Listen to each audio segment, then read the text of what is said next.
Hello everyone, welcome to today's discussion on Human Rights Day. This is a very important topic for UPSC Civil Services exam as well as state PCS exams both. Now let us start. International Human Rights Day.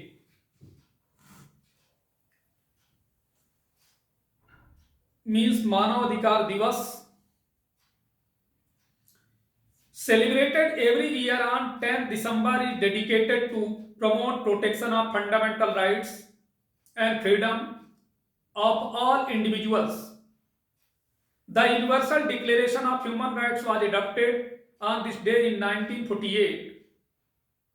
This lecture is going to discuss the theme, significance and the various human rights.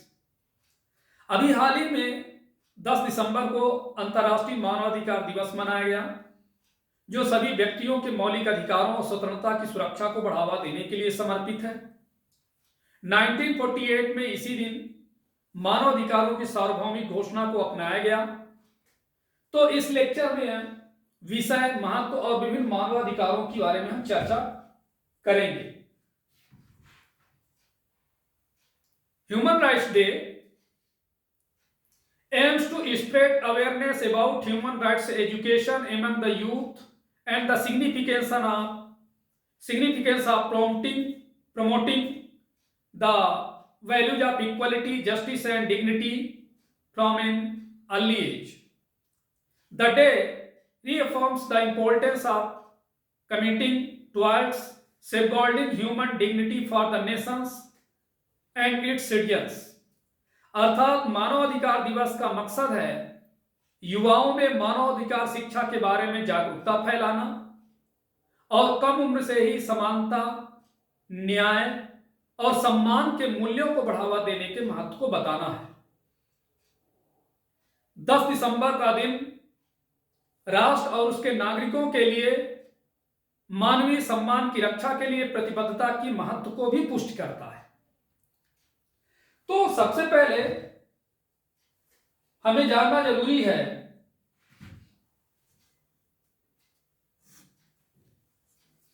Human rights day origin, अर्थात मानवाधिकार दिवस की उत्पत्ति। Human rights day origin can be traced back to the aftermath of the World War II, when a drafting committee was appointed under the chairmanship of Eleanor Roosevelt to ensure such wars and atrocities would not occur again. This led to the adoption of Universal Declaration of Human Rights on 10 December 1948, eventually being formally established in 1950 by resolution of United Nations General Assembly.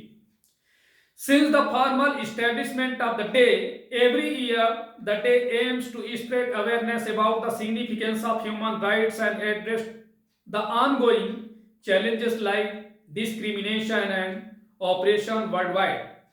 अर्थात मानवाधिकार दिवस की उत्पत्ति second world war के बाद की घटनाओं से जुड़ी है, जब एलेनोर रूजवेल्ट की अध्यक्षता में एक ड्राफ्टिंग कमेटी नियुक्त की गई थी ताकि यह सुनिश्चित किया जा सके कि इस तरह के युद्ध और अत्याचार फिर से ना हो। परिणाम स्वरूप 10 दिसंबर 1948 को मानवाधिकारों की सार्वभौमिक घोषणा को अपनाया गया, जिसे अंततः 1950 में यूनाइटेड नेशन जनरल असेंबली के प्रस्ताव द्वारा औपचारिक रूप से स्थापित किया गया। औपचारिक स्थापना के बाद से हर साल इस दिन का उद्देश्य मानवाधिकारों के महत्व के बारे में जागरूकता फैलाना और दुनिया भर में भेदभाव और उत्पीड़न जैसी चल रही चुनौतियों का समाधान करना है। इस साल का जो ह्यूमन राइट्स डे 2024 सेलिब्रेट किया गया, तो इसके थीम पर भी नजर डाल लें। तो इस साल का थीम है our rights, our future, right now. This theme highlights the importance of immediate attention required towards human rights education. This year the goal is to present the impact of human rights through practical examples and reasonable solutions. The focus will be on breaking down misconceptions and strengthening the global human rights movements. अर्थात जो हिंदी में इसके theme को समझे, हमारे अधिकार हमारा भविष्य अभी, यह थीम मानवाधिकार शिक्षा की ओर तत्काल ध्यान देने के महत्व पर प्रकाश डालता है। इस वर्ष का लक्ष्य व्यवहारिक उदाहरणों और उचित समाधानों के माध्यम से मानवाधिकारों के प्रभाव को प्रस्तुत करता है। ध्यान गलत धारणाओं को तोड़ने और वैश्विक मानवाधिकार आंदोलन को मजबूत करने पर होगा। अब आप ये ध्यान रखें कि मानवाधिकारों की सार्वभौमिक घोषणा क्या है। Universal declaration of human rights adopted by the United Nations General Assembly on December 10, 1948. The Universal Declaration of Human Rights is a landmark document comprising 30 articles that define the fundamental rights and freedoms entitled to every individual. It represents the first universally acknowledged framework for the protection and promotion of human rights globally. अर्थात 10 दिसंबर 1948 को United nation general assembly द्वारा अपनाया गया मानवाधिकारों की सार्वभौमिक घोषणा एक ऐतिहासिक दस्तावेज है जिसमें 30 आर्टिकल शामिल हैं जो प्रत्येक व्यक्ति को मिलने वाले फंडामेंटल राइट्स और फ्रीडम्स को डिफाइन करते हैं। यह ग्लोबल लेवल पर मानवाधिकारों की सुरक्षा और संवर्धन के लिए पहला सार्वभौमिक रूप से स्वीकृत ढांचा प्रस्तुत करता है। तो human rights declared by UDHR द्वारा क्या घोषित है? There are 30 human rights put forward by the Universal Declaration of Human Rights to provide a framework for dignity and freedom. तो मानवाधिकारों की सार्वभौमिक घोषणा में 30 मानवाधिकारों को शामिल किया गया जो सम्मान और स्वतंत्रता के लिए एक रूपरेखा प्रदान करते हैं। तो ये देखिए, एक वन बाय वन हम आपको बताते हैं कि जो टोटल 30 आर्टिकल हैं, किस आर्टिकल में क्या प्रावधान है। जैसे देखिए, provision of article 1, right to freedom and equality, अर्थात स्वतंत्रता और समानता का अधिकार। आर्टिकल 2 में प्रावधान है फ्रीडम फ्रॉम डिस्क्रिमिनेशन, मीन्स भेदभाव से मुक्ति। आर्टिकल 3 में मेंशन है right to life, liberty and security, अर्थात जीवन, स्वतंत्रता और सुरक्षा का अधिकार। आर्टिकल 4 में प्रावधान है फ्रीडम फ्रॉम स्लेवरी, अर्थात गुलामी से मुक्ति।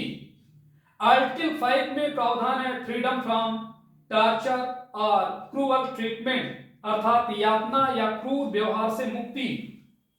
आर्टिकल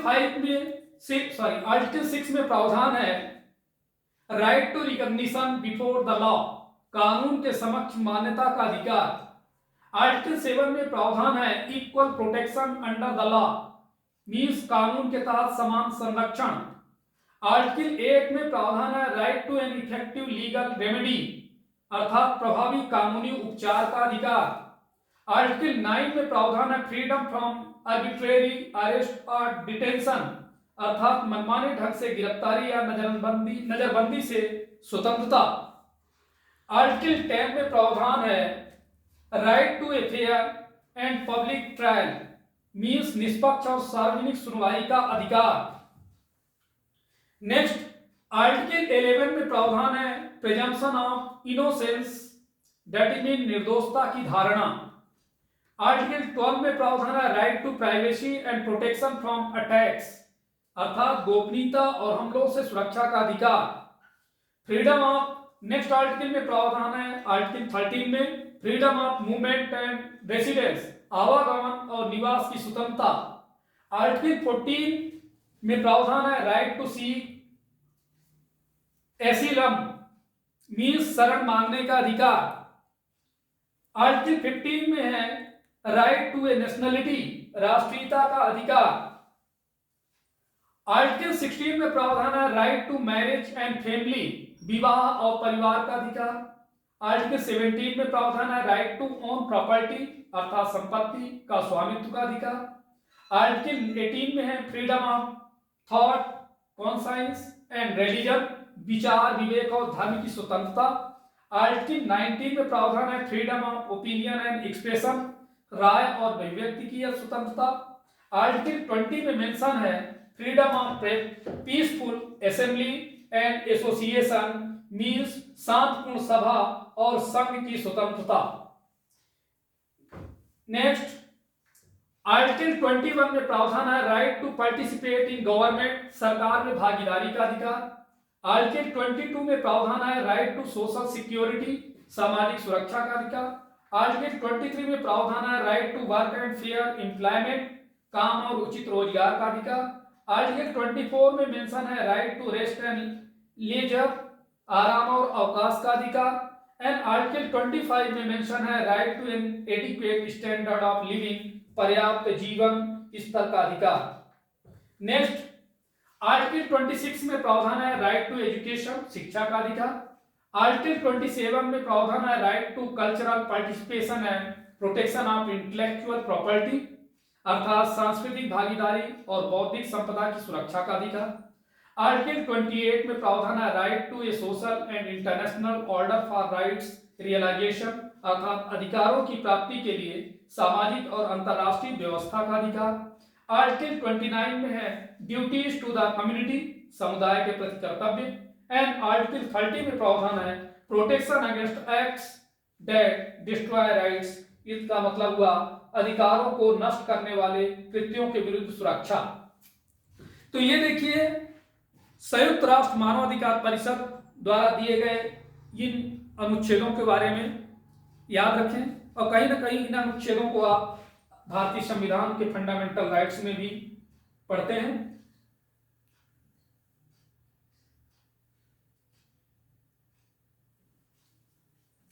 तो सबसे पहले देखिए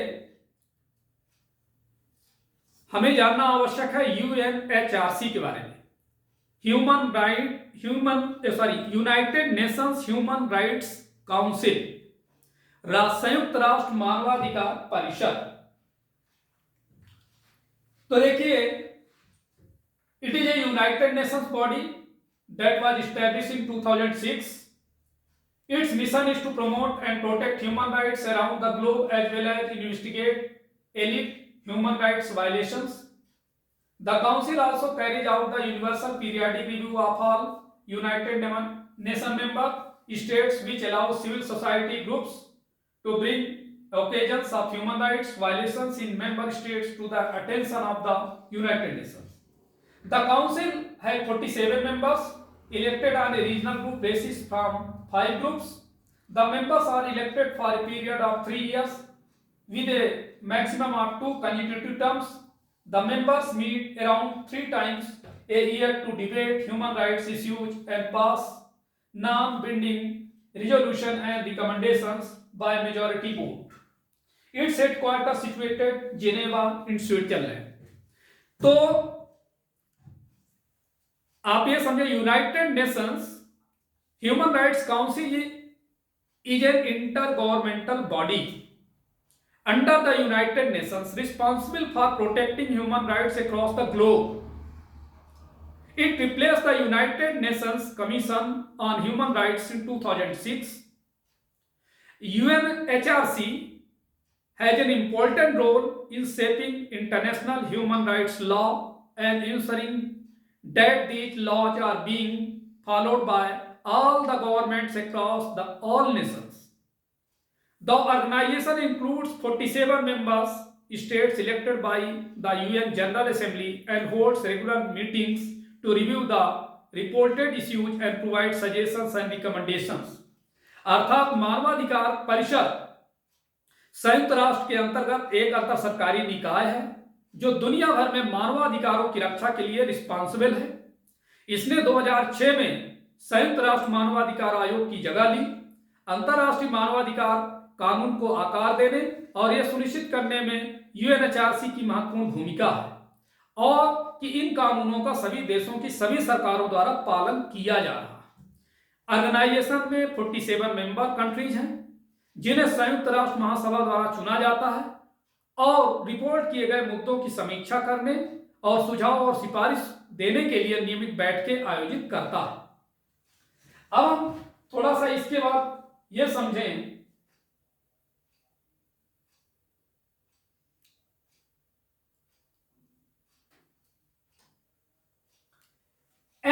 एनएचआरसी के बारे में। एनएचआरसी का फुल फॉर्म है national human rights commission, Hindi में राष्ट्रीय मानवाधिकार आयोग। तो चार्ट के माध्यम से आप समझ सकते हैं, NHRC of India is an independent statutory body established on 12 October 1993 as per provisions of Protection of Human Rights Act 1993, later amended in 2006. NHRC has celebrated its silver jubilee 25 years on October 12, 2018. Its headquarters is located in New Delhi. It is the watchdog of human rights in the country. That it means the rights related to life, liberty, equality and dignity of the individual guaranteed by Indian Constitution or embodied in the international covenants and enforceable by courts in India. It was established in conformity with the Paris Principles adopted for the promotion and protection of human rights in Paris, October 1991, and endorsed by the General Assembly of the United Nations on 20 December 1993.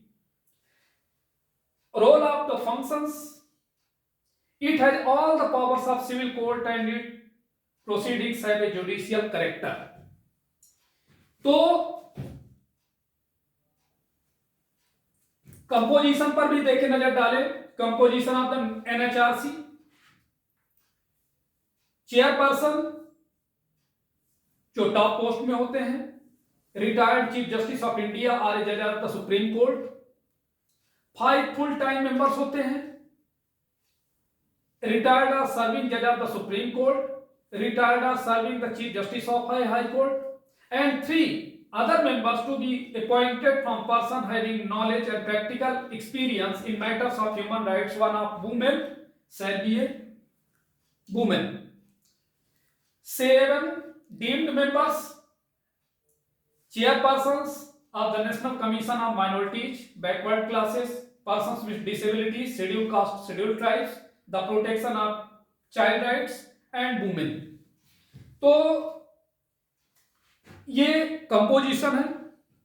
अब इसे detail में समझें कि national human rights commission of India is a statutory body established in 1993 under the Indian Constitution with respect to the Protection of Human Rights Act 1993.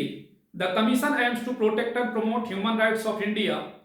All the complaints relating to human rights violations are handled by the commission, including providing resolution and suggestions. Bharat का राष्ट्रीय मानवाधिकार आयोग 1993 में Indian constitution के तहत मानवाधिकार संरक्षण अधिनियम 1993 के तहत स्थापित एक वैधानिक निकाय है। आयोग का मकसद है भारत के मानवाधिकारों की रक्षा और उन्हें बढ़ावा देना। मानवाधिकार उल्लंघन से संबंधित सभी शिकायतों को आयोग द्वारा निपटाया जाता है, जिसमें समाधान और सुझाव प्रदान करना शामिल है। तो ये था देखिए अंतर्राष्ट्रीय मानवाधिकार दिवस के बारे में। चूंकि अभी हाल ही में 10 दिसंबर को सेलिब्रेट किया गया है, तो आपके मन में जिज्ञासा है और इम्पोर्टेंट टॉपिक भी है, आपके जनरल स्टडी से कोरिलेट होता है। अतः आप सभी को इस टॉपिक के बारे में डिटेल में जाना आवश्यक है। तो आज इतना ही। Thank you.